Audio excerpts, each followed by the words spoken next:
نخلكم ساعة أمنة كرستنا نقع نبرهان مسكال إيسوس كريستوس بسلام أبصحكم أبصحنا أندابلنا تكتاتل وزلهم كفانا ميديا كوربوريشن فانا تلفزيون مدبق عنقا تغرينيا أيوم أكبران أمس أزعان يلون تاريخ بعد مسكال انتهي كم زمسل يلون بحفشة دما إثيوبيا أرثوذكس تواحدو بعد مسكال كما يتخبرو زبل مس نهاي مانوتا أبا تسفى مريم أنا حيت كنجبرينا روحس بعالي هنا لكم داولنا مدلونا قصال إزخونو نكو عاود صحوا أبا كو عاود صحنا كو عزي لزمن ماركوس كلتشحن 18 عام زمرت حدش عملت كم وندما بعد مسكال بسلام برديه تبصحنا نوالكو سناي بعالي قبرلنا اسكسمو ميلا ليلنا سلام ممهر أبا تسفى مريم بحال أبسواس وبرهان قدس باولوس منفصاي كوليج ناي مطاف ليقاون تدق مزموريه استي كمين أو بعد المسكال درو بعد المسكالينا نركب مو بعد المسكال كما يأثيوبيا أرثوذكس تواحدو تخبرو أم مصاصو تاريخ خطا يمثل وبعد المسكال أب كريستنانا عبي كبر زلو بعالي بفلاي ቅዱሳት መጽሐፍት ከም ዘምሩና መስቀል ኣብ መንጎ ሰብን እግዚአብሔር ዝነበረ ጸልኢ በመስቀሉ ጎይታና መድኃኒትና ኢየሱስ ክርስቶስ ሞትን ትንሣኤ ብዝተገብረ መስዋዕቲ ዕርቅ እግዚአብሔር ዝተፈጸመሉ ሰላም ዝተበሰረሉ ሓድነት ተበሰረሉ መስቀል ክንብል ከለና ነገረ መስቀል እዩ ኣብቲ ቀዳማይ ቆሮንቶስ ምዕራፍ 1 ፍቅዲ 18 ቃል መስቀል ነቶም ዝጠፉ ዕሽነት ነቶም ዝኣምኑ ግን ኃይል እግዚአብሔር ከም ተዝብሎ ዘሎ ናይ እግዚአብሔር ኃይል ተገለጸሉ ሰብን እግዚአብሔር ተዓረቁሉ ሰብን እግዚአብሔር ተረኸቡሉ ዕለት መስቀል እዩ እና መስቀል ናብ ዘመነ ብሉይ ኪዳን ናይ መርገም ናይ ስቅላት ምልክት እዩ ነይሩ እቲ ናይ መወዳእታ ገበን ዝፈጸመ ሰብ ኣብ መስቀል ተሰቂሉ ይቅፅዕ ነይሩ ኣብ ሓድሽ ኪዳን እውን ተሪእናዮ ጎይታና መድኃኒትና ኢየሱስ ክርስቶስ ኣብ ክንዲ ሓጢኣትና በጃና ኮይኑ ኣብ መስቀል ንሱ ተሰቂሉ مرجمنا حتياتنا عمزنا كله وسيدو بمسكال دما سلام خمز أوجلنا سلام كم ذهبنا ومسكالو قتلوا لصلء كم زولو بمسكال دما صلء قتلوا بمسكال دما فقر سلام تبصروا لي ስለዚህ በዚህ መሰረት ቅድስት ቤተክርስቲያንና ኦርቶዶክሳዊት ተዋህዶ ቤተክርስቲያን መስቀል ካብቶም ዘለው ትሽዓተ ንኡሳን በዓላት ዝበሃሉ ካብቶም ሓደ ዝኽበር መስከረም 17 بزبلة بعلى مسكال يخبر مالتيو ببع بيت كريستيانات أبديسها ون فتونا يتعدم أخل مدينة مدينة ون بزبلة كدوس باسيارك بسوان باباسات مسترخولو يخبر مالتيو لازم من أنكعة تمسكال أخبيرهم نايت مسكال برخات تخافيلهم لأن بيتهم يعطوا بز مسرة عدم جزا زفري ترى لو مقبل محابيرهم نقع نبرهنا مسكال بكعنا نوالو حوار كوينوم يقعدسو مالتي تاريخو بفلاي دما كما إثيوبيا أرثوذكس تواحدو تخبرون من تايو تاريخو كما ايو اسكي نايت بعال هو كم تقدم قالتكو على مسكال كنبل كلنا من الباتنا بقدمي حدا شعي شوعتميتي زلو عمتاتي تاريخ زوستنا لسلستميت عمتات انه ابتعت مريت تقابير زنبره مسكال بنقست اللياني عدو قسطنطينوس كاب مريت تفحيرو زوجلو مسكرم 10 شوعات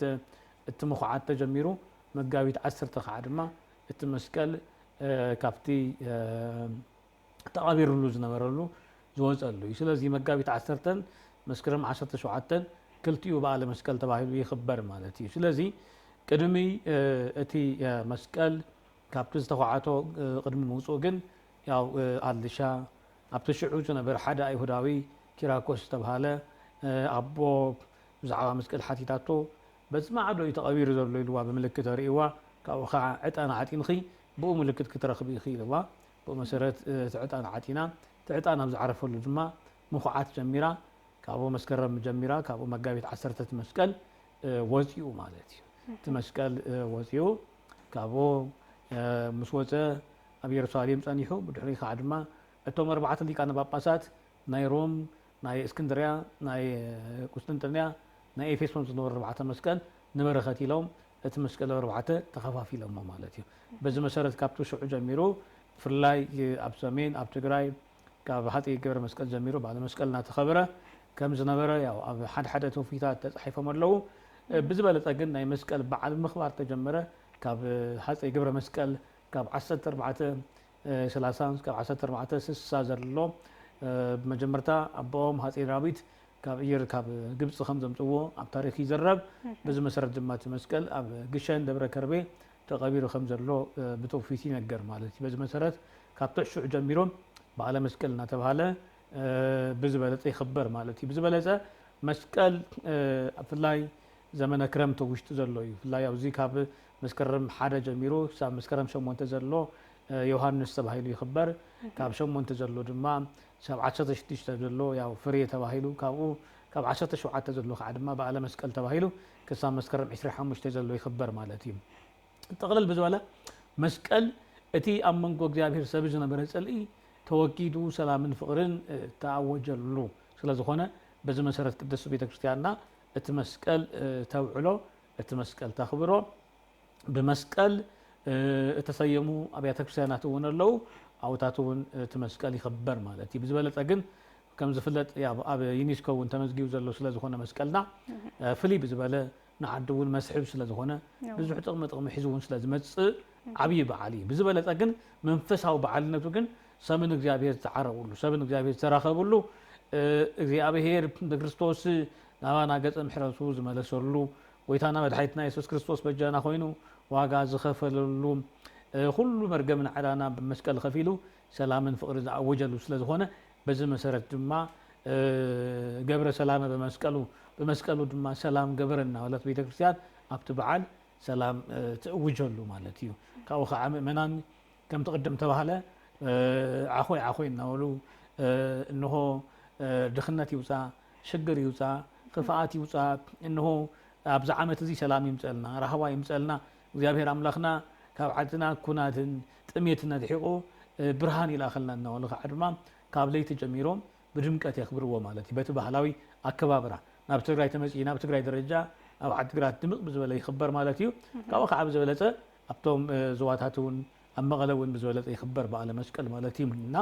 እቲ ዋና ካብ ፀልማት ናብ ብርሃን ካብቲ ዝነበረ ድቕድቕ ክረምቲ ንሆ ናብ ቀውዒ ናብ ብርሃን ስለ ዘሰጋገርከና ኣምላኽና ተመስገን እናበላት እታ ቤተ ክርስቲያን በዚ መልክዑ ተኽብሮ ማለት እዩ። ብጣዕሚ ፅቡቕ። እስኪ ካብቲ ድሮ ትሒዙ ካብ 16 ጀሚሩ እዩ እቲ በዓል ዝበሃል እሞ ፅንዕ እውን ንብሎ ኢና ትግራይ እንድሕር ይዝክሩ ኮይኖም ንፅባሓይቱ እውን 17 ተዋና በዓል መስቀል እዩ። ኣብ ኣዲስ ኣበባ እውን ካብ ድርኡ ጀሚሩ ደመራ ዝበርሀሉ እዩ እሞ ቤተ ክርስቲያን እትኽተሎም ሃይማኖታዊ ስርዓታት ኣብ በዓል መስቀል ይህልው እዮም። ካብቲ ቤተ ክርስቲያን ጀሚሩ ክሳዕቲ ኣደባባይ ዘሎ ዝካየዱ ሃይማኖታዊ ስርዓታት እንታይ ይመስሉ? እወ ካብቲ ዋዜማ ጀሚሮም ብፍላይ ኣብ ትግራይ ተመፂና ካብ ዋዜማ ጀሚሮም ለባስያን ዲያቆናትን ቀሳውስትን መስቀልን ኣልባሳት ለቢሶም ፅላል እናተዘመረ ብቤት ትምህርቲ ሰንበት ማለት እዩ ወሪዶም መስቀሉ ኣብርሃለ ኩሉ ካብ መስቀል ከዓ ወሪዱ ድማ እንሆ ለዓለም ብርሃን ኣብርሀ እናበሉ ገብረ ሰላም በመስቀሉ ብመስቀሉ ከዓ ድማ ሰላም ገበረ እናበሉ እናዘመሩ ናብቲ ዳሜራ ዝኽበረሉ ናብኡ ተኣኪቦም ብዋዜማ ጸሎት ገይሮም ይፈላለዩ። ካብኡ ከዓ ድማ ኣብ 17 መዓልቲ ንግሆ ማለት እዩ ካብ ወጋሕታ 1 ሰዓት ጀሚሮም ማለት እዩ ድማ እንሆ ናይቲ ክፍሊ ጳጳስ ብዘለዎ ናይ ኣድባራት ኣመሓዳርቲ ብዘለዎ ኩሎም ካህናት ምእመናን ተኣኪቦም ድማ ነቲ በዓል ዝኸውን ጸሎት ዝማሬታት ምስባኻት ኣብፅሖም ብድሕሪኡ ድማ እቲ ጳጳስ ወይ ድማ ዓብዪ ካህን ተሃልዩ በስመ አብ ወወልድ ወመንፈስ ቅዱስ አሐዱ አምላክ ኢሉ ባሪኹ ነቲ ዳሜራ የቃጽሎ ማለት እዩ። እዚ ብፍላይ ኣብ ትግራይ ኣብ ጎንደር ከባቢ ብ17 እዩ ዝኽበር ማለት እዩ። ኣብዚ ማእኸል ዓዲ ካ ተሪእና ብ16 ኣከባብራ ይኽበር ማለት እዩ። ዋና እቱ ናይ ኣከባብራ ዶግማ ይኾነ ቀኖና እዩ ስርዓት እዩ። ስለዚ በዚ መሰረት ድማ ኣብዚ ብ16 ተኸቢሩ ብ17 ከዓ ድማ እቶም ምእመናን በብኣብያተ ክርስቲያናቶም ልከቀድሱ ልከኽብሩ ብዝበለፀ ከዓ ድማ ተሓጒሶም ንኽውዕሉ ዝግበር ኣከባብራ እዩ እምበር ምንም ፍልይ ነገር የብሉን። እቲ ዋና ብ16 ምስ ተቓፀለት ዳሜራ ንፅባሒቱ ከዓ ድማ እቶም ምእመናን መፂኦም እቲ ካብቲ ፍሕሚ ማለት እዩ እንሆ ኣብ ግንባሮም ናይ መስቀል ምልክት ይገብሩ ማለት እዩ። እዚ እውን ምስቲ ናይቲ ቆስጠንጢኖስ ቅድሚ ናብ ቃልሲ ክኸይድ ከሎ ቆስጠንጢኖስ ምስቲ በቲ ሽዑ ዝነበረ ንጉስ ቅድሚ ምዋጋኡ ኣብ ሰማያት ናይ መስቀል ምልክት ርእዩ ነበረ እሞ በዚ መስቀል እዚ ፀለእትኻ ክድምስስ ኢኻ ኢልዎ። ስለዚ በዚ መሰረት እንሆ ኣብ ፈረሱ ኣብ ልጓሙ ኣብ ሰራዊት ናይ መስቀል ምልክት ከም ዝገበረ ከምኡ ድማ ምእመናን ኣብ ግንባሮም ናይ መስቀል ምልክት ይገብሩ ማለት እዩ። እዚ ማለት ናይ ክርስቶስ ተኸተልቲ ኢና፣ ናይ ክርስቶስ ሰዓብቲ ኢና፣ ብመስቀል ሰላም ረኺብና ኢና፣ መስቀል ከዓ ድማ ምስ እግዚኣብሔር ተዓሪቕና ኢና ዝብል እቲ መስቀል ናይ ሰላም ምልክት ስለ ዝኾነ እግዚኣብሔር ኣብ ሂወትና ኣብ ናብራና ኣብ ዓድና ሰላም ይላኸልና ብዝብል መልእኽቲ በዚ መሰረት ኣብቲ ግንባሮም ምልክት እናገበሩ ናይቲ በረከተ መስቀል ማለት እዩ ናይቲ ናይ ክርስቶስ እተኸፈለ ዋጋ እናዘከሩ እዚ ውጫዊ ነገር እዩ። በቲ ውጫዊ ነገር እቲ ውሽጣዊ ና ክርስቶስ መስቀል ይዝክርዎ ኣሎ ማለት እዩ። ክርስቶስ ማለት ንዓና ሞይትልና ስለ ዝኾነ እንሆ በዚ መስቀል መከራ ተቐቢልና ንሕና እውን መስቀል ተሰኪምና ኣሰር ክርስቶስ ክንስዕብ ይግባአና ብምባል እዮም እቶም ምእመናን እዚ እቲ በዓል ዘኽብርዎ ማለት እዮም። ካብኡ ከዓ ናብ ዓድና ተኸይድና ከዓ ፅንዕና በሉ ኣብዚ ግንባሮም እውን ይኣስሩ ማለት እዮም። እዚ ከከም ስርዓቱ ከከም ከባቢና ማለት እዩ። እዚ ማለት ናብ ልምዓት ናብ ፍረ ስለ ዘብቃዕኻና ናብዚ መስቀል በዓል ኣብቂዕኻና እናበሉ ድማ እቲ መስቀል በጃና እዩ፣ መስቀል ድማ ፅንዕና ጋሻና እዩ፣ ሓይልና እዩ እናበሉ እናዘመሩ እቲ መስቀል ይዘክርዎ ማለት እዩ። እስኪ ከመይ እኒኦ ኣከባብርኡ ኸ ሕዚ እቲ ሃይማኖታዊ ትሕዝትኡ ሒዙ እቲ ባህላዊ ሒዙ ሕዚ ኸ ይቕፅል ደሎ ከመይ እዮም ዝገልፅዎ ብናቶም ርእይቶ ኸ? እወ ክልተ ዓይነት ኣከባብራ ኣሎ። ሓደ ሓደ ኣድላይ ዘይኮነ ኣከባብራ ኣሎ። ቤተ ክርስቲያን ስርዓት ብመዝሙር ክነኽብሮ እግዚኣብሔር ብምስጋን ክነኽብሮ እዩ ዝግባእ እምበሪ ኢልካ ብጓይላ ካብ ልክዕ ብዝሓለፈ ስኽራንን ዓመፅን ካሊእ ዝኽበር መስቀል የለ። በዚ ምክንያት ዝኽበር በዓል መስቀል ዘይኮነ ዓለማዊነት እዩ። ናይ ቤተ ክርስቲያን መልእኽቲ በዓለ መስቀል ክንዝክር ከለና እቲ ዋና ናይ ሎሚ 2000 ዓመት ክርስቶስ በጃና ኮይኑ ዝኸፈለልና መስዋዕቲ ኢና ክንዝክር ዝግባአና እምበር በዓል መስቀል ኣብ ዝመፀው ጥራሕ ዘይኮነሲ ሓድሽ ዓመት በዓለ ልደት በዓለ ትንሳኤ እውን ክመፅእ ከሎ ኳዓብ ፅሕኩም እናተባሃለ ሰብ ክሰክር ክዓብድ ካሊእ ነገር ገብር ኢና ኣብ ምድርና ንሪኦ። እዚ ናይ ቤተ ክርስቲያን ትምህርቲ ይኮነ። ቤተ ክርስቲያን ተምህሮ በቲ መስቀል ኣቢልና እግዚኣብሔር ክነኽብር እግዚኣብሔር ክነመስግን እዩ። ብፍላይ ብሓደ ኮይና ዘለና ክንካፈል እያ ተምረና ዘላ እምበይ በብቦትኡ ኳዓብ ፅሕኩም እናተባሃለ ንዝሙት ንስኻር እግዚኣብሔር ንዘየኽብር እዚ ናይ መስቀል መልእኽቲ ይኮነ፣ ናይ መስቀል በዓል ይኮነ። እቲ መስቀል ዝኽበር ብፍቕሪ ብሰላም ብትሕትና ዘለካ ብምክፍፋል ብፍላይ ድማ ናይ ክርስቶስ ነገረ መስቀል ብምዝካር እዩ ዝኽበር እምበይ እናበልዓኻ እናሰተኻ ስኢልካ እናዓበድካ ሆይ ሆይ እናበልካ ዝኽበር በዓል የለ። ስለዚ ብዓድና ንሪኦ ዘለና ፅቡቅ እዩ። ድግስ በብቦትኡ ምኽባሩ ሓቢርካ ምብላዕ ፅቡቅ እዩ። እዚ ቃል እግዚኣብሔር እውን ይድግፎ እዩ። ግን ካብኡ ብዝሓለፈ ግን ዝግበር ክፍኣት ተንኮል ኣሎ፣ ዓመፅ ኣሎ፣ ከምቲ ዝገለጽክዎ ካሊእ ምስካር ኣሎ። ኣብኡ እውን ሓሊፉ ድማ ሰብ ናብ ዘይኮነ ሕማም ፀገማት ይኣቱ ኣሎ ማለት እዩ። እዚ ትኽክል ኣይኮነ። ናይ ቤተ ክርስቲያን ትምህርቲ እውን ኣይኮነ። ናይ ቤተ ክርስቲያን ትምህርቲ በዓለ መስቀል እንኳ ኣብፅሕና ክትብል ከላ ኣብቱ በዓል ተረኺብና ቃል ወንጌል ክንሰምዕ እዩ፣ እግዚኣብሔር ክነመስግን እያ እቲ መልእኽቲ ተመሓላለፍ ዘላ እምበይ በብቦትኡ ስኸሩ ስተዩ ዝብል መልእኽቲ የብላ ቤተ ክርስቲያን። ብስኽራንን ብጓይላን ብካሊእ ዝኽበር በዓል የለይ። እዚ ናይ ቤተ ክርስቲያን ትምህርቲ ኣይኮነ። እታ ቤተ ክርስቲያን ትምህርታ ንጹር እዩ። ቃል ወንጌል እያ ተምህር። እቲ ቃል ወንጌል ከዓ ክርስቶስ ሰዓቡ እያ ትብል። መስቀል ተሰኪምኩም ንዓይ ሰዓቡን እዩ ዝብል ዘሎ። ስለዚ ንዓይ ዘፍቅር ተሃልዩ መስቀሉ ተሰኪሙ ይሰዓበኒ ይብል ኣሎ ኣብ ወንጌል ማቴዎስ ምዕራፍ 16 ካብ ፍቕዲ 26 ጀሚሩ እቲ ንዓይ ዘፍቅር ተሃልዩ መስቀሉ ተሰኪሙ ይሰዓበኒ እዩ ዝብል ዘሎ። ስለዚ ክርስቶስ በጃና ኮይኑ ኣብ መስቀል መስዋዕቲ ከም ዝኸፈለ ንሕና እውን ድማ ናትና መስቀል መከራ ተሰኪምና ክርስቶስ ክንስዕብ ከም ዘለና ካብቶም ካብ ስኽራን ካብ ጓይላ ካብ ዕጥራን ካብ ዓመፅ ካብዞም ኩሎም እዚኦም ርሒቕና ከምቲ ቅዱስ ጳውሎስ ዝብለና ዘሎ ብቐትሪ ብብርሃን ክንመላለስ እዩ ዝግበአና ኣግባብ ብዘለዎ ሂወት ክንመላለስ ይነግረና ኣሎ እምበሪ ንሆ ብስኻር ብጓይላ ከምኡ ድማ ብዝሙት ከምኡ ድማ ብኻሊእ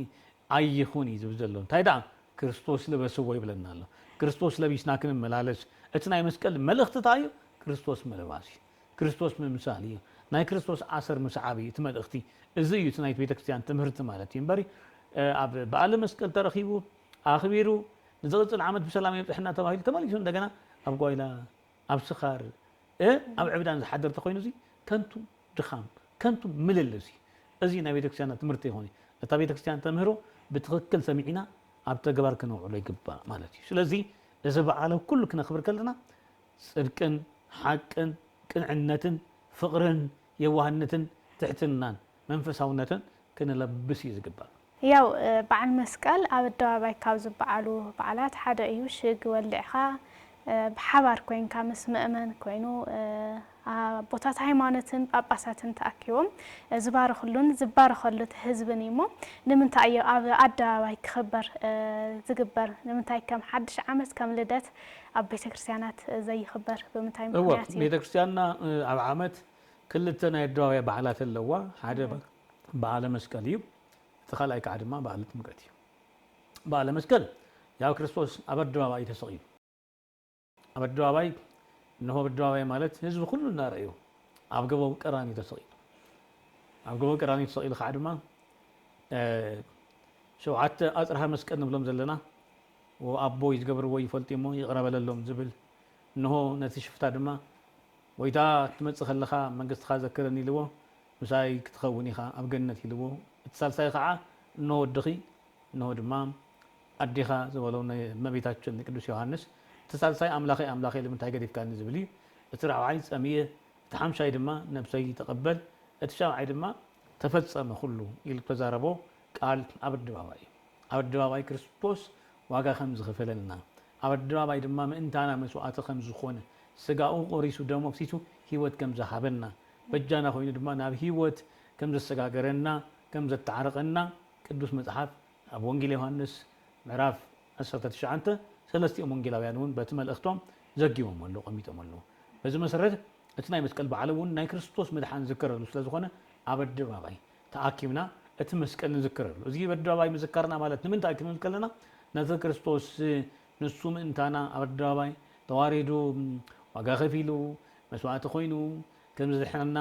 ንኽንገልጽ ብዝበለፀ ከዓ ኣብ ኣደባባይ ብዙሕ ህዝቢ እዩ ዝእከብ ምክንያቱ ኣብ ኣደባባይ መስቀል ኣደባባይ ንኣብነት ተሪእና ብዙሕ ዓይነት ሰብ ይመፅእ ማለት እዩ ኣማኒ ይመፅእ ዘይኣማኒ ይመፅእ ናይ መንግስቲ ሰብ ስልጣናት ይመፁ ቱሪስትታት ይመፁ ብዙሕ ዓይነት ሰባት ይመፁ ማለት እዩ ስለዚ ኣብ ቤተክርስትያን ተባሂሉ ያው ናይ ቦታ ሕፅረትም ኣሎ እሱ ጥራሕ እውን ዘይኮነሲ ብሓፂር ተሪእናዮ ነዞም ቅድም ዝገለጽናዮ ንኩሎም እውን ኣይኮነ ይኣመኑ እውን ስለ ዘለዎ ተፈላለዩ ስለ ዘለዎ ማለት እዩ እዚ ግን ብሄራዊ በዓል ስለ ዝኾነ ናይ ኩሉ በዓል እዩ እዚ ማለት ናብ ደቡብ ተመፂና ኣብ ደቡብ ዘሎ ብሄር ብሄረሰባት ሓድሽ ዓመት ለውጢ ናይ ዘመን ለውጢ ብምዃኑ በቦቱ ለምሳሌ ሃዲያ ተኸይድና ወላይታ ተኸይድና ኩሎም እዚኦም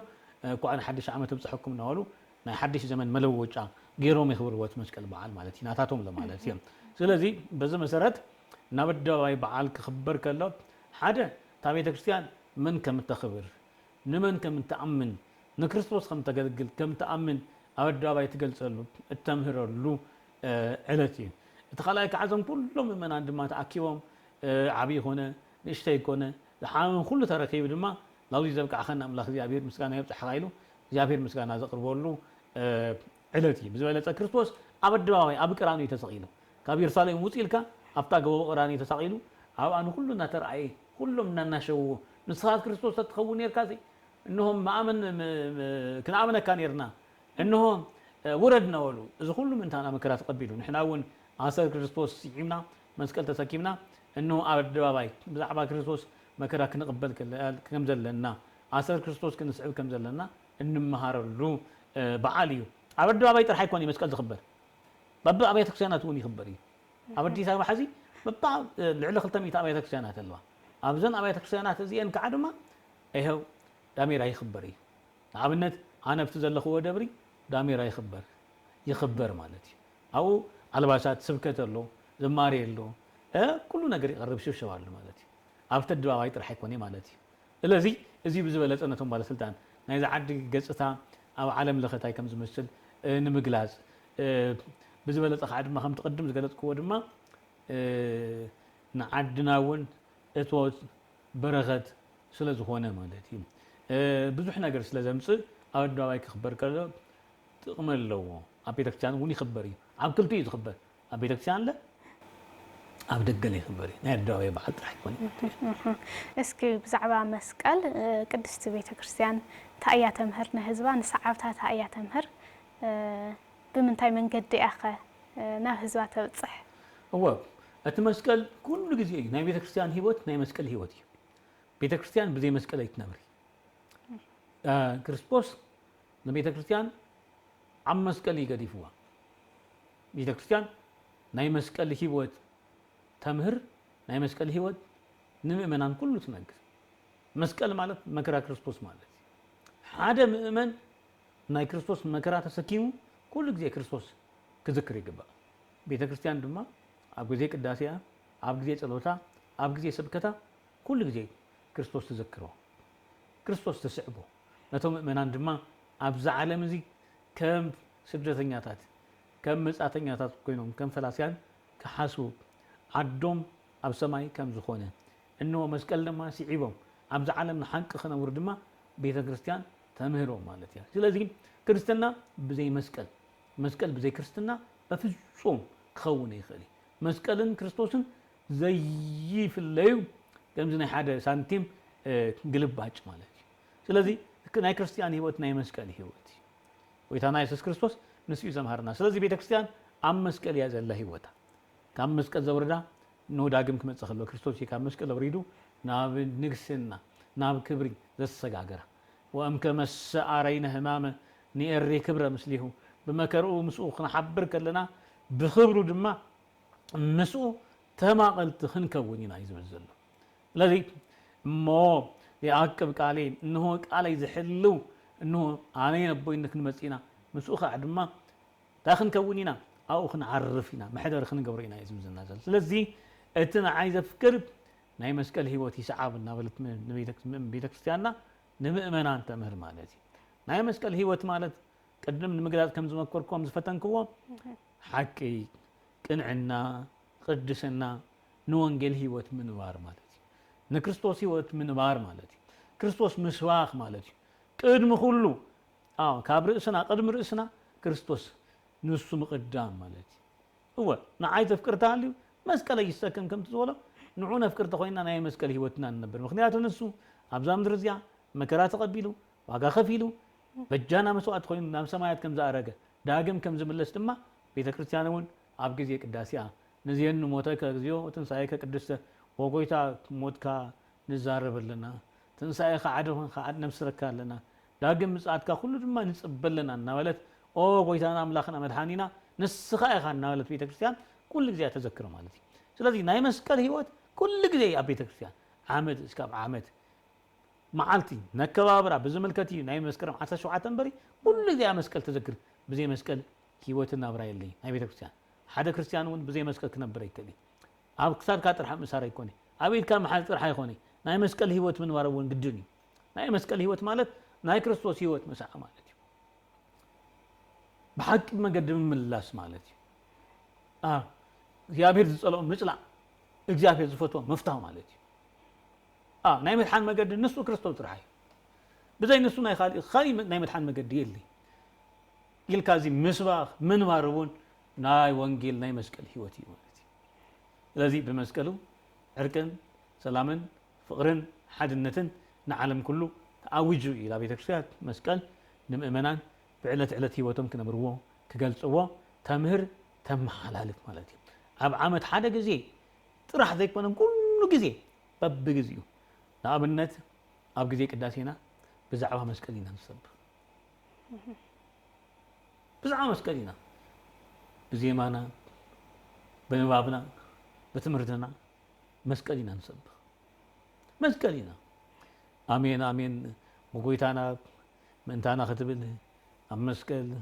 ስጋኻን ደምካን ሃብካና እናበልና ኢና ንመስቀል ናይ ቤተ ክርስቲያን ህይወት ናይ መስቀል ህይወት